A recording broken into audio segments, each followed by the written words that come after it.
Forty20 Newscast. Good afternoon and welcome along to the Forty20 Newscast on Friday the 21st of August.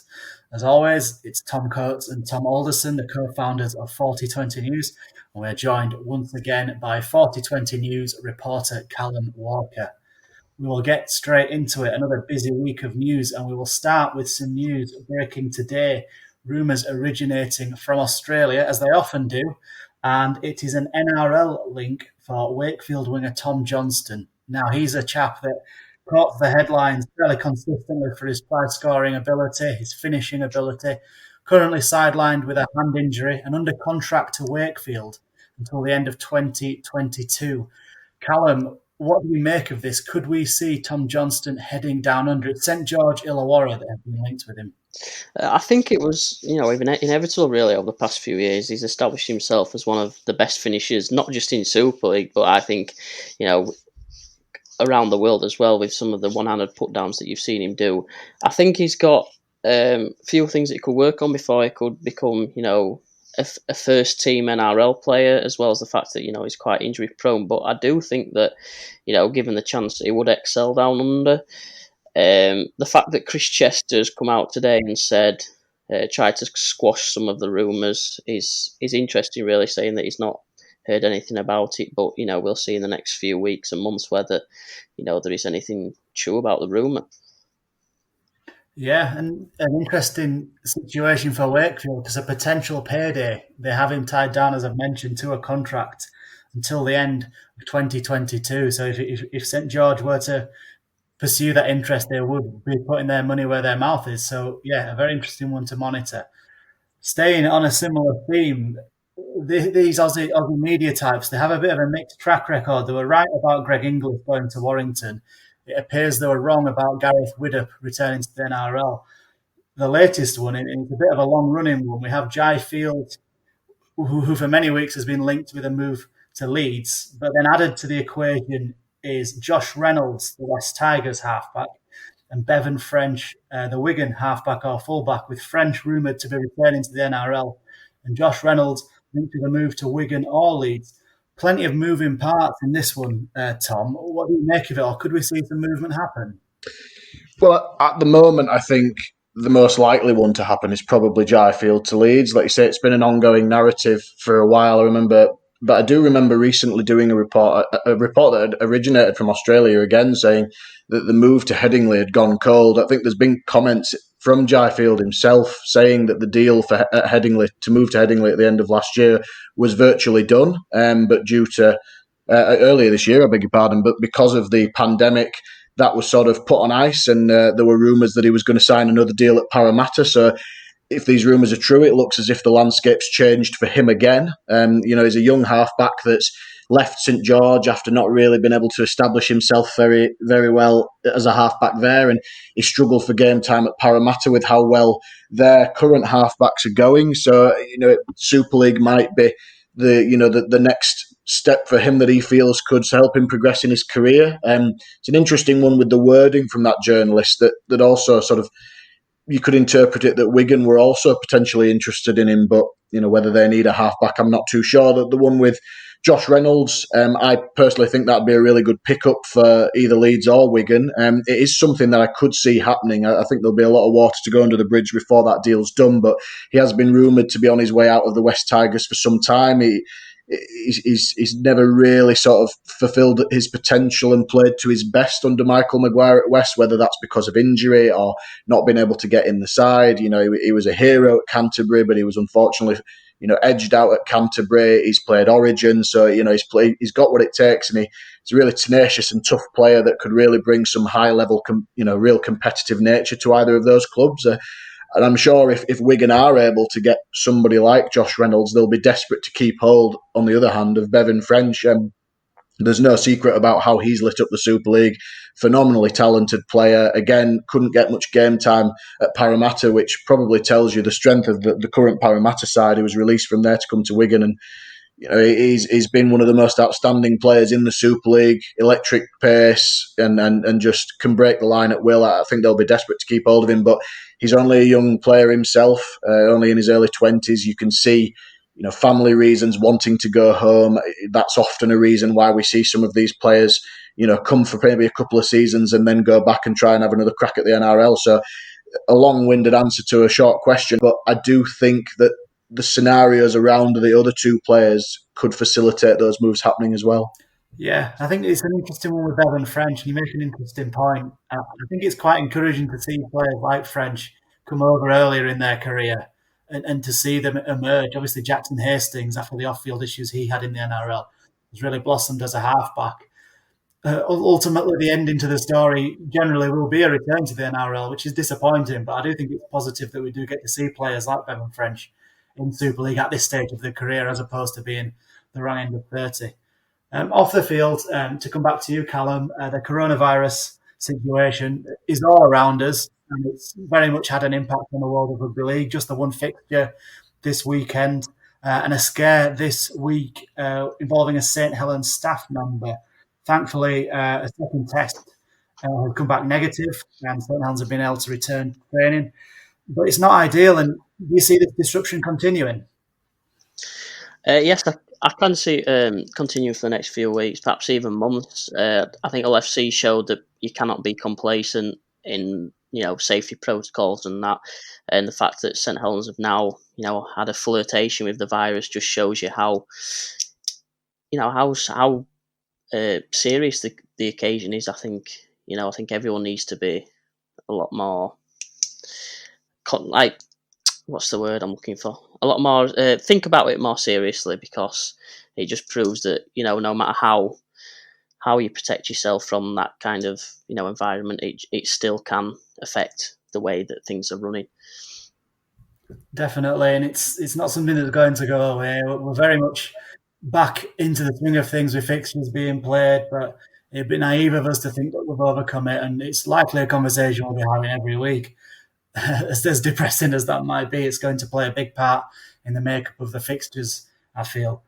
Back on the field, a 10-0 win for St Helens on Sunday, but an incident that soured it a little bit was Tommy Makinson and his attack on the testicles of Liam Watts, the Castleford prop forward. Now, he originally faced an 8-game ban, according to the conditions of a Grade F charge.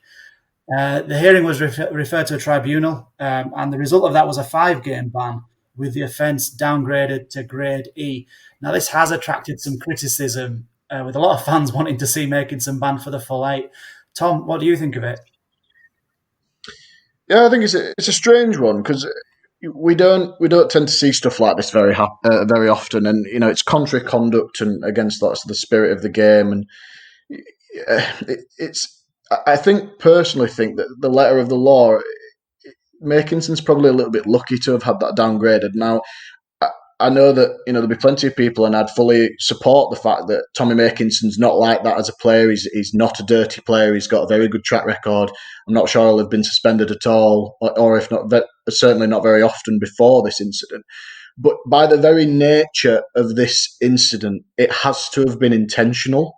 And I think that players tend to receive the longer bans when there's intent with things, whether it's meant maliciously or not.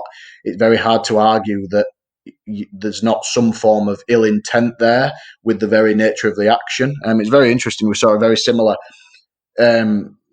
situation on the other side of the world with Kevin Proctor, the Gold Coast captain, who was found guilty for biting. And I can see the idea of the issue.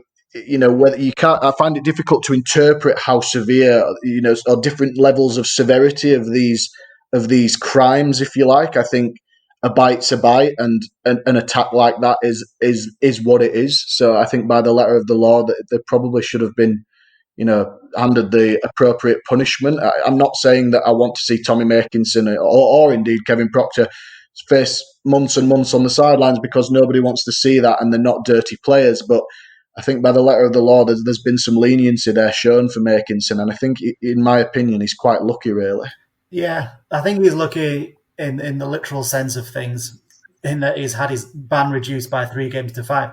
However, the disciplinary panel is there to impose punishments as a deterrent. Now, having been caught on camera and having been embarrassed, I feel like Tommy Makinson has been punished quite a lot already.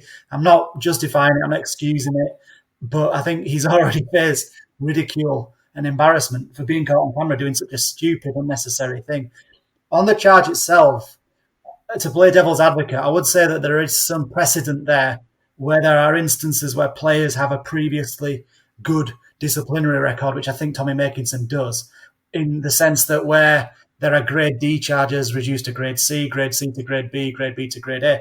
So I do think there is precedent of charges being downgraded if there is good disciplinary records.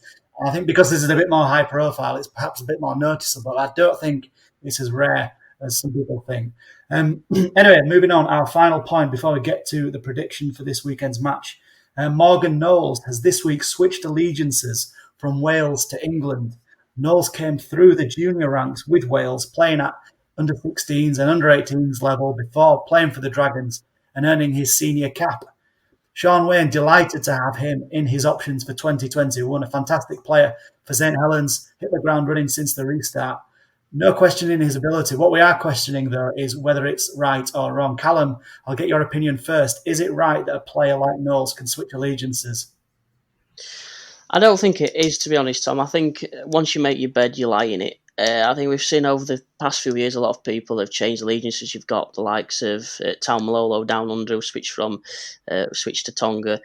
I think it sometimes makes a mockery of the international setup. Like I said, you've made your bed, you've got to lie in it. The fact that, if a call from Sean Wayne was going to come, I think he was always going to change allegiances. These kind of smaller nations, they're always going to be up against it from the likes of England, Australia, New Zealand. So, yeah, I do think that Morgan Knowles was, fair play to him. He's going to change, isn't he, if he's from Wales to England, if, the opportunity arises. But I do think it kind of makes a mockery of that international setup. Yeah, in the comments from Morgan, he said he's proud of his heritage. He's got a Welsh mother, which qualified him to play for the Dragons. But the interesting line there was that he was born in Barrow, he's a proud Cumbrian, and he wants to play for England. Tom, what do you think of it? Yeah, I think I kind of go the other way to Callum on this one. I think a little bit. I do understand what Callum's saying, and I do agree that some of the current rules around allegiance changing and stuff do make it very difficult for emerging nations and lower tier nations to build up any stability or get a foothold on the international scene when seemingly their best players change allegiances. But I think that's a symptom of the modern game in that. With all due respect to nations such as Wales, and you could probably say the same about sort of Ireland and places like that, where the game's not very well established, their international calendar compared to England's, which is already a short calendar, is at times virtually non-existent. I don't blame Morgan Knowles for wanting to strive for the top and play, and he obviously sees England's international level as a higher level. That's not to say that you can't have pride in playing for Wales, and he obviously does with the heritage. But you see a lot of it, with plenty of other players as well. So we've just seen Joe Philbin switch his allegiance earlier in the year to England, who's previously played for Ireland. And I think, unfortunately, like I've said, it's a symptom of the modern international game where a lot of these young players like Morgan Knowles, like Joe Philbin, who played for Wales and Ireland in the 2017 World Cup respectively, were among those nations' best players, and it's only natural for them as they progress through their careers and perform at a higher and higher level. Morgan Knowles has won a Super League. Joe Philbin, again, has won the Challenge Cup with Warrington. They want to reach the ceiling, and unfortunately, I don't think there's much perception that these nations are the ceiling, the pinnacle of what you can reach. It's England, it's Australia, it's New Zealand, and now it's Tonga. Again, like the counter argument to that would how do you sort that out? And it's very much a case of what comes first, the chicken or the egg. How can these nations develop further if all of their best players are switching allegiances and going to tier one nations? But I'd also say at the moment it's within the rules. I do agree that if you play for a tier one nation, you shouldn't be allowed to play for another one. I do think that that's a little bit ridiculous. But again, just due to the limitations that we have in the international game, I think that it's only inevitable and players should be allowed to exercise their options within the rules. Yeah, I can see where both of you are coming from, and it's a very awkward situation. To me, the issue is the fact he's played senior games for Wales, and this is still in the rules. I do think that's the aspect that rubs a few people few observers up the wrong way.